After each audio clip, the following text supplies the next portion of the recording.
क्या आप जानते हैं कि बिटकॉइन और ब्लॉकचेन की शुरुआत कैसे हुई थी? आज हम इसे आसान भाषा में शुरू से समझने की कोशिश करेंगे। पृथ्वी पर जितनी भी खोजें हुई हैं, वो सभी सरल विचारों से शुरू हुई थीं। मगर समय के साथ उसे समझाने वाले लोग इतनी जटिलता जोड़ देते हैं कि हम उसकी सादगी को भूल जाते हैं।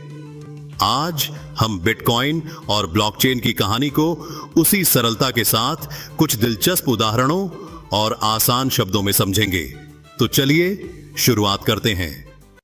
अगर हम समय में पीछे जाएं, तो देखेंगे कि हर राजा, हर शासक अपनी खुद की मुद्रा जारी करता था। हर राज्य में अलग अलग सिक्के चलते थे। जिस राजा की ताकत ज्यादा होती, उसके सिक्के की वैल्यू भी ज्यादा होती। लेकिन फिर बैंकिंग व्यवस्था आई और सरकारों ने मुद्रा को नियंत्रित करना शुरू कर दिया। जिस तरह पहले राजा अपने सिक्के जारी करते थे, आज अब कोई भी व्यक्ति या स्टार्टअप अपनी खुद की डिजिटल करेंसी बना सकते हैं। अगर लोग इन कंपनियों पर भरोसा करते हैं, तो उनकी मुद्रा की वैल्यू बढ़ेगी। सरकारें और नेता कई देश अपनी खुद की डिजिटल करेंसी CBDC लॉन्च कर रहे हैं। इसे किसी कंपनी, सेवा या समुदाय के लिए उपयोग किया जा सकता है। कैसे तय होती है डिजिटल मुद्रा की कीमत? जिस टोकन या करेंसी पर लोगों का ज्यादा भरोसा होगा, उसकी कीमत ज्यादा होगी। यह पूरी तरह बाजार की मांग और आपूर्ति पर निर्भर करता है। जिस तरह सोने की कीमत उसकी उपलब्धता और प्रतिष्ठा से तय होती है, उसी तरह ब्लॉकचेन की मुद्राओं का मूल्य भी समय के साथ बनता जाएगा। भविष्य में डिजिटल मुद्रा का युग आने वाले समय में बैंक और वित्तीय सेवाएं पूरी तरह डिजिटल हो जाएंगी। हर कंपनी, नेता और व्यक्ति अपनी डिजिटल मुद्रा जारी कर सकेगा। ब्लॉकचेन टोकन का उपयोग हर लेन देन में होगा। कागज की करेंसी धीरे धीरे खत्म हो सकती है। सबसे पहले बात करते हैं सतोशी नाकामोटो की। यह नाम उस व्यक्ति या समूह का है जिसने 2008 में पहली बार बिटकॉइन और ब्लॉकचेन तकनीक का विचार दुनिया के सामने रखा। लेकिन क्या सतोशी नाकामोटो कोई एक व्यक्ति था या एक समूह? 2008 में दुनिया आर्थिक संकट से जूझ रही थी। बैंकों पर लोगों का भरोसा डगमगा रहा था। ठीक इसी समय सतोशी नाकामोटो नाम के एक रहस्यमयी व्यक्ति या समूह ने एक समाधान पेश किया, बिटकॉइन। लेकिन बिटकॉइन सिर्फ एक डिजिटल मुद्रा नहीं थी। इसके पीछे एक क्रांतिकारी तकनीक थी, जिसे हम आज ब्लॉकचेन कहते हैं। यह एक विकेंद्रीकृत प्रणाली है। इस तकनीक ने सतोशी को यह सोचने पर मजबूर किया कि क्या हम पैसे का भी ऐसा ही विकेंद्रीकरण कर सकते हैं? क्या हम बिना बैंक या सरकार की मदद के एक सुरक्षित और पारदर्शी व्यवस्था बना सकते हैं? यह सच है कि पृथ्वी पर धन की व्यवस्था ही नई खोजों और मानव जीवन को आगे बढ़ाने का मुख्य स्रोत है। पुराने समय में बैंक नहीं थी, तब एक व्यक्ति के द्वारा दूसरे व्यक्ति के बीच में धन या और कोई चीज या विनिमय से धन की व्यवस्था चलती थी। पर आधुनिक युग में बैंक के आने से व्यक्ति के लेन देन में बैंक भी मौजूद रहती है। उनसे फायदे हैं। पर जब बैंक बंद होती है, तो लोगों को नुकसान भी होता है और सभी देशों की सरकारें बैंकों पर ज्यादा से ज्यादा नियंत्रण कर रही हैं, जिससे बैंक में रखने वाले धन पर व्यक्ति का कब्जा कभी भी खत्म किया जा सकता है। लोगों का भरोसा डगमगाने लगा है। इसी कारण सतोशी नाकामोटो को लगा कि अब आधुनिक युग में peer to peer, P2P decentralisation धन व्यवस्था की जरूरत है। प्राचीन काल में कोई किसान अनाज देता और बदले में बुनकर से कपड़ा लेता। यह एक सीधी व्यवस्था थी, लेकिन इसमें कई कठिनाइयां थीं, जैसे सही मूल्य तय करना या जरूरत की चीज तुरंत उपलब्ध होना। आधुनिक युग में बैंकों का उदय समय के साथ धन का स्वरूप बदला और मुद्रा की शुरुआत हुई। बैंकों का जन्म हुआ, जिन्होंने लेन देन को आसान और सुरक्षित बनाया। अब व्यक्ति अपना धन बैंक में जमा करता और जरूरत पड़ने पर उसे निकाल लेता। बैंकों के फायदे: पहला, धन को सुरक्षित रखने का स्थान। दूसरा, कर्ज और अन्य वित्तीय सेवाएं। तीसरा, वैश्विक लेन देन की सुविधा। लेकिन बैंकों के नुकसान भी है। जब बैंक दिवालिया हो जाती है या सरकार किसी बैंक को बंद कर देती है, तो लोगों का धन फंस सकता है। बैंकों और सरकारों का धन पर अधिक नियंत्रण होता है, कई बार सरकारें बैंकों में जमा धन को अपनी नीतियों के अनुसार जब्त कर सकती हैं। इस सब के कारण आम लोगों का भरोसा धीरे धीरे बैंकों पर कम होने लगा। उन्हें लगा कि पारंपरिक बैंकिंग व्यवस्था लोगों की आर्थिक स्वतंत्रता को सीमित कर रही है। उन्हें लगा कि अब समय आ गया है एक नई स्वतंत्र और विकेंद्रीकृत धन व्यवस्था की। उन्होंने पीयर टू पीयर प्रणाली का उपयोग करते हुए एक ऐसी प्रणाली बनाई जहां लेन देन के लिए किसी तीसरे पक्ष जैसे बैंक की आवश्यकता नहीं थी। उन्होंने इसे ब्लॉकचेन तकनीक के माध्यम से संभव बनाया। ब्लॉकचेन का लक्ष्य, पहला, हर व्यक्ति को अपने धन पर पूरा नियंत्रण देना। दूसरा, लेन देन को पारदर्शी और सुरक्षित बनाना। तीसरा, सरकार या बैंकों के नियंत्रण से मुक्त एक प्रणाली तैयार करना। इसलिए ब्लॉकचेन और बिटकॉइन न केवल एक तकनीकी नवाचार है, बल्कि यह एक ऐसी विचारधारा है जो लोगों को आर्थिक स्वतंत्रता और पारदर्शिता का अनुभव कराती है। सतोशी नाकामोटो की यह सोच केवल तकनीक तक सीमित नहीं थी, बल्कि उन्होंने एक ऐसी व्यवस्था का सपना देखा जो दुनिया भर के लोगों को आर्थिक रूप से सशक्त बना सके। आज ब्लॉकचेन और बिटकॉइन उस सपने को हकीकत में बदल रहे हैं। यहीं से बिटकॉइन का जन्म हुआ। ब्लॉकचेन का आधार, जिसमें हर लेन देन का रिकॉर्ड स्टोर किया जाता है। यह रिकॉर्ड्स ब्लॉक्स में स्टोर होते हैं और हर ब्लॉक पिछले ब्लॉक से जुड़ा होता है। इसे ऐसे समझें, कल्पना कीजिए कि आस एक लंबी ट्रेन है। हर डिब्बा इस ट्रेन में एक ब्लॉक है। हर डिब्बा अपने पीछे के डिब्बे से जुड़ा हुआ है। ट्रेन में हर डिब्बे पर वह जानकारी लिखी है जो ट्रेन की यात्रा में घटित हुई है, यानी लेन देन का रिकॉर्ड। ट्रेन के नियम, अगर कोई व्यक्ति किसी डिब्बे को हटाने या उसमें जानकारी बदलने की कोशिश करता है तो पूरी ट्रेन टूट जाएगी। ट्रेन हर स्टेशन नेटवर्क पर रुकती है और हर स्टेशन इस ट्रेन के हर डिब्बे की जानकारी को चेक करता है। ट्रेन की पूरी जानकारी, यात्रा की कहानी हर स्टेशन पर मौजूद रहती है। यानी यह प्रणाली इतनी सुरक्षित है कि अगर कोई छेड़छाड़ की कोशिश भी करे तो पूरी प्रणाली उसे पकड़ लेती है। अब इसे एक नोटबुक के उदाहरण से समझें। हर पन्ना एक ब्लॉक है। हर पन्ने पर वह लिखा है जो उस दिन हुआ। हर पन्ने का नंबर है और वह अगले पन्ने से जुड़ा हुआ है। नोटबुक के नियम, अगर कोई पुराने पन्ने को फाड़ने या उसमें कुछ बदलने की कोशिश करे तो बाकी सभी पन्नों में भी बदलाव करना पड़ेगा। पूरी नोटबुक की कॉपी कई जगह नेटवर्क के हर कंप्यूटर पर सुरक्षित रहती है। अगर कोई एक कॉपी बदल भी दे तो बाकी सभी कॉपी उसे अस्वीकार कर देती है। एक और उदाहरण लेते हैं। मान लीजिए आप और आपके दोस्त क्रिकेट खेल रहे हैं और हर कोई स्कोर लिख रहा है। एक दोस्त ब्लॉकचेन की तरह है जो स्कोर को सबसे अधिक सुरक्षित रखता है।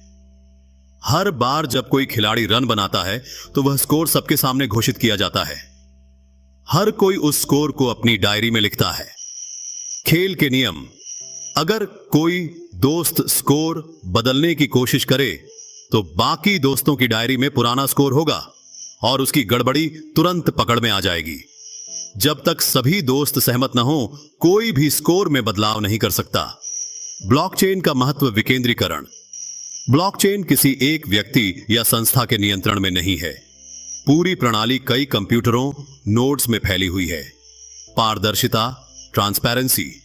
ब्लॉकचेन का हर रिकॉर्ड हर किसी को दिखाई देता है। कोई भी इसे देख सकता है। अपरिवर्तनीयता, एक बार जो जानकारी ब्लॉकचेन में दर्ज हो जाती है उसे मिटाना या बदलना लगभग असंभव है।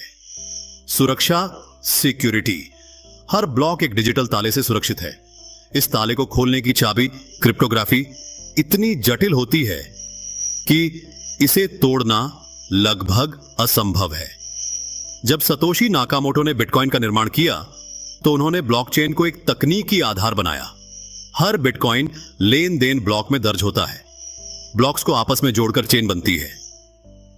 यह चेन पूरी दुनिया में फैले कंप्यूटरों, नोड्स में स्टोर होती है। ब्लॉकचेन एक ट्रेन की तरह है जो कभी रुकती नहीं। यह एक नोटबुक की तरह है जिसमें कोई पन्ना फाड़ा या बदला नहीं जा सकता। और यह एक स्कोर बोर्ड की तरह है जो सबके सामने सुरक्षित रहता है।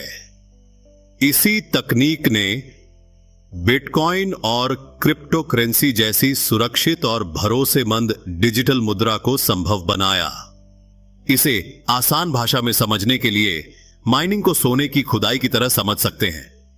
जिस तरह सोने को खदानों से मेहनत करके निकाला जाता है, वैसे ही बिटकॉइन को डिजिटल खदानों से निकाला जाता है।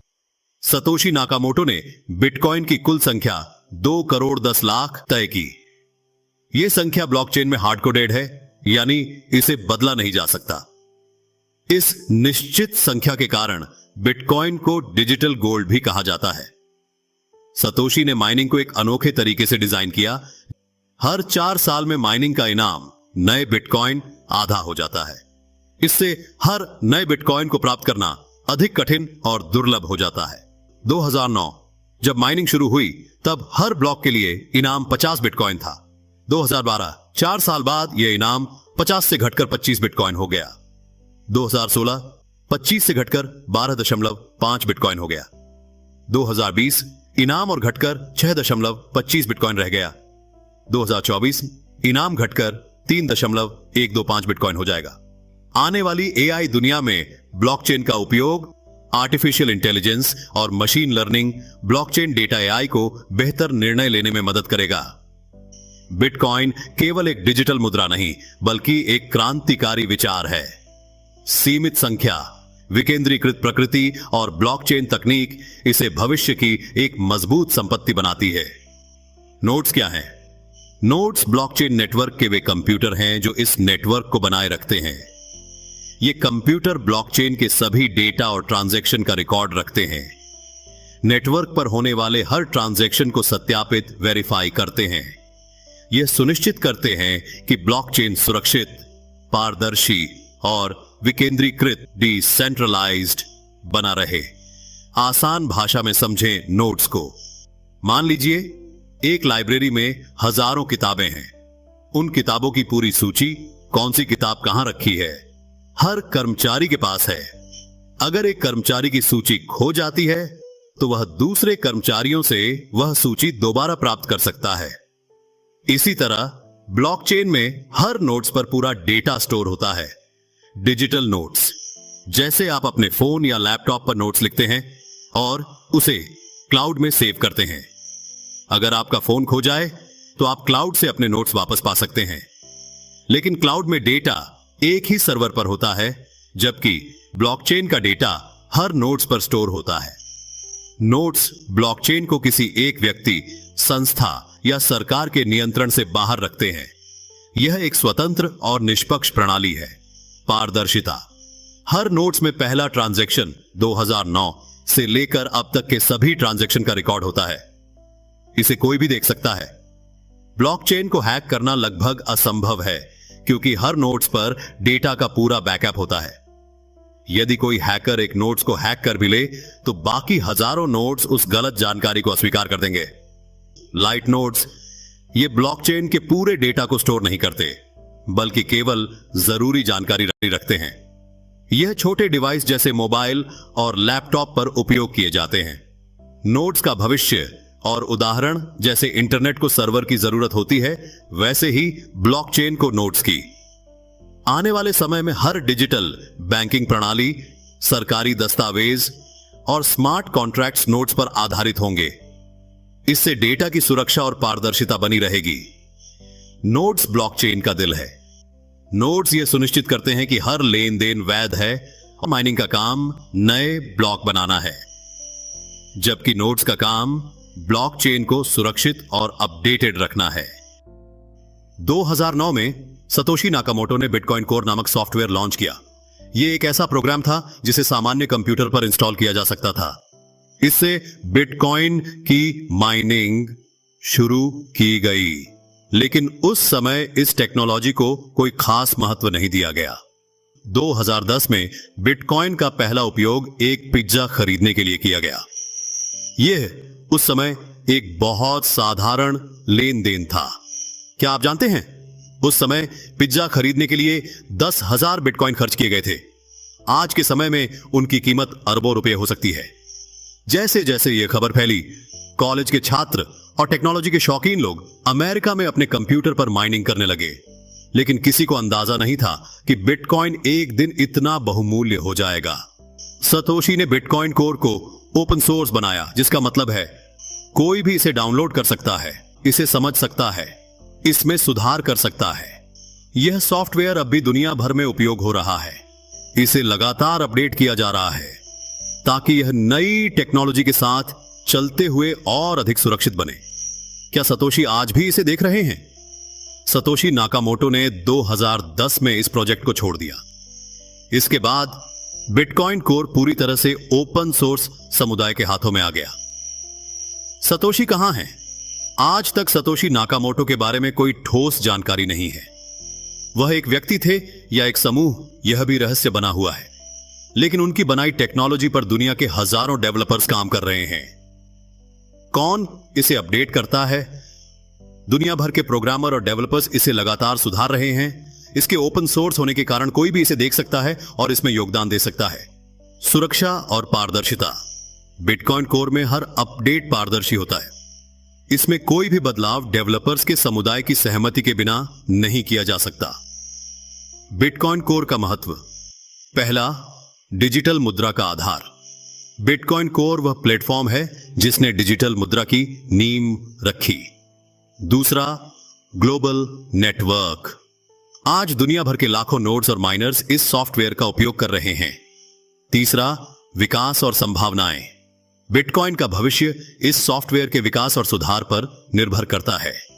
बिटकॉइन कोर सतोशी नाकामोटो की एक अद्भुत खोज है। यह सिर्फ एक सॉफ्टवेयर नहीं, बल्कि एक विचार है जिसने वित्तीय दुनिया में क्रांति ला दी। बिटकॉइन का व्हाइट पेपर। सतोशी ने बिटकॉइन का एक व्हाइट पेपर भी लिखा था। यह एक दस्तावेज है जिसमें बिटकॉइन की पूरी तकनीक और इसके पीछे का विचार समझाया गया है। यह व्हाइट पेपर आज भी ऑनलाइन उपलब्ध है। कोई भी ब्लॉकचेन और बिटकॉइन की मूल बातें समझ सकता है। कागज की करेंसी धीरे धीरे अपना महत्व खो सकती है। लोग इसे इस्तेमाल करना बंद कर देंगे क्योंकि डिजिटल मुद्रा ज्यादा सुरक्षित, तेज और सुविधाजनक होगी। ब्लॉकचेन पर हर चीज का डिजिटल रूपांतरण सिर्फ करेंसी तक सीमित नहीं है। सभी सरकारी और निजी दस्तावेज ब्लॉकचेन पर स्टोर किए जा सकते हैं। यह डेटा की सुरक्षा और पारदर्शिता को बनाए रखेगा।